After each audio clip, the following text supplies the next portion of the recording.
कृपा सिंध पूरन धनी, नेत करूं तुम सेव, अचल भक्ति मोई देव प्रभु। दीन अधीन अनाथ, हाथ गहा तुम आन कर, अब राखो नित साथ, दीन दयाल कृपा निधे। जय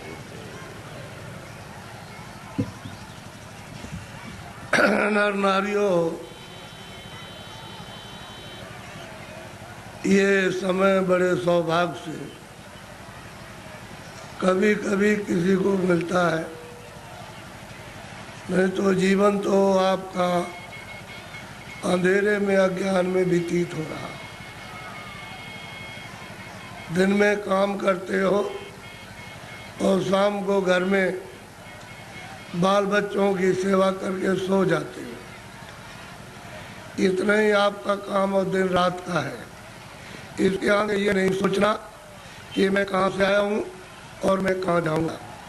ये आपको मालूम नहीं होता है ये मनुष्य शरीर कितना अमूलक है और ये बार बार नहीं मिलेगा। ये आपको किसी ने नहीं बताया कि इस मनुष्य शरीर का असली काम, असली उद्देश्य है, किस काम के लिए आपको यहाँ मृतलोक में ये दिया गया है। तो इसको सब लोग बस इस झगड़े झंझट में, खाने पीने में, उठने बैठने में, लड़ाई झगड़े में, इसमें सब बिता देते हो। रात को भी वही संकल्प देखते हो और दिन को भी वही देखते हो।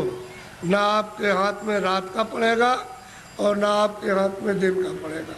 ये मनुष्य शरीर थोड़े दिन के लिए उसने आपको मालिक ने दिया और ये कहा कि देखो मेरा ये मनुष्य शरीर दिया हुआ ये साफ सुथरा है और तुम इसमें बैठकर अपनी जीवात्मा का कल्याण, अपनी जीवात्मा को भगवान के पास में पहुंचा दो।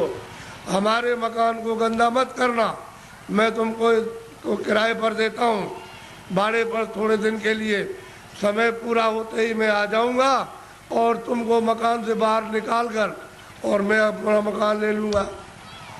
उसने ये कहा मेरे मकान में गंदगी मत जमा करना। तो आपने उसके अमोलक मकान को जो आपको दिया गया है उसमें कूड़ा कचरा, पाप और पुण्य, अच्छा और बुरा आपने इसमें भर लिया। अब श्वासों की पूंजी खत्म हो रही है तो वो आने वाला है और सामने खड़ा हो गया कि मकान को खाली कर दो। अभी आप क्या करोगे?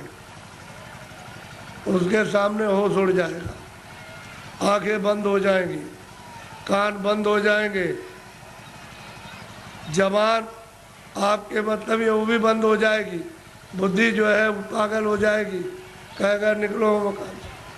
पहचानना भी बंद, सुनना भी बंद, बोलना भी बंद, समझना भी बंद और मनुष्य रूपी इस किराए के मकान से जीवात्मा को निकाल करके बाहर करेगा। फिर तुमको ले जाएगा और वहाँ पर हिसाब करेगा कि तुमने कितना पाप किया और कितना पुण्य किया। उसी कर्म के आधार पर तुमको पशु में, पंछी में, कीड़ों में जाकर के बंद कर देगा। फिर ये मनुष्य शरीर आपको नहीं मिलेगा। ये अमोलक उसने आपको ये निधि दी है। हमको ये चाहिए कि इसमें जीवात्मा बैठी उसको जगाया जाए।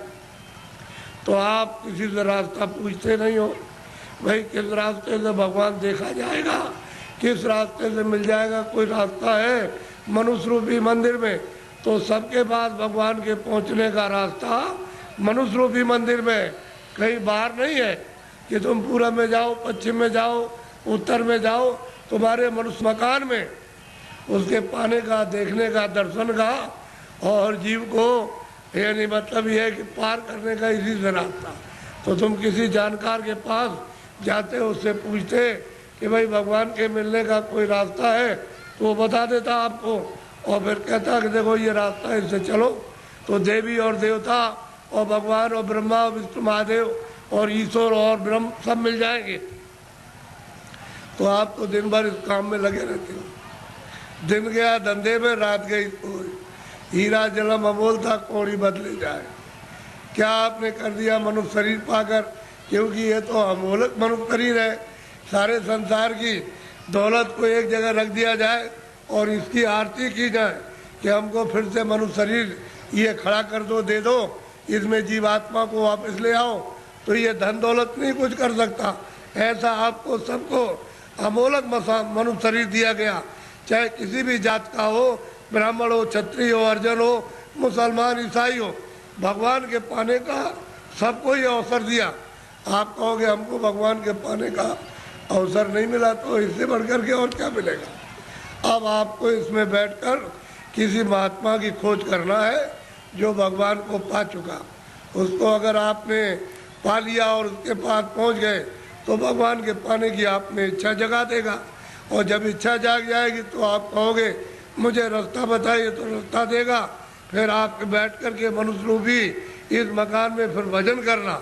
जब भजन करोगे तो तुम्हारी दिव्य आँख, ज्ञान चक्षु, तीसरा नेत्र खुलेगा, उस नेत्र से भगवान और देवी और देवता देखे जाते हैं। ये बाहर की जो चर्म आँखें, जो शरीर की आँखें, ये देवी देवता को, स्वर्ग और वैकुंठ को नहीं देख सकती हैं। जब तुम्हारी अंदर की आँख खुल जाएगी, वो उनको देखेगी, उससे मिलेगी और भगवान को देखेगी, तब बेड़ा पार, तब भवसागर से उतरोगे। ऐसे नहीं, मेरी तरफ बड़े ध्यान से देखो। ये दोनों आंखों के बीचों बीच में सब मनुष्यों में ये जीवात्मा बैठी हुई है। इधर देखो आप, ये दोनों आंखों के बीचों बीच में, तो ये शरीर के नाके के ऊपर बैठी है।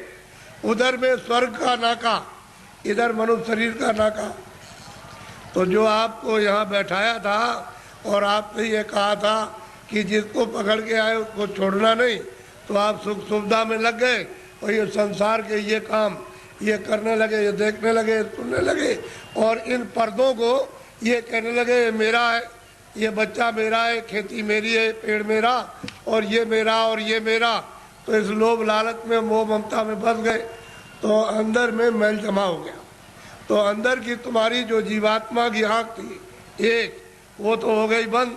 अब देखना बंद हो गया और सुनना बंद हो गया, तो दो आंखें तुम्हारी शरीर में और एक जीवात्मा में, तीन आँख हो गई।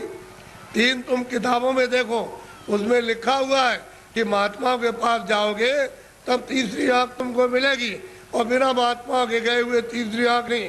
और तीसरी आँख से स्वर्ग मिलेगा, वैकुंठ मिलेगा, ईश्वर का दर्शन होगा।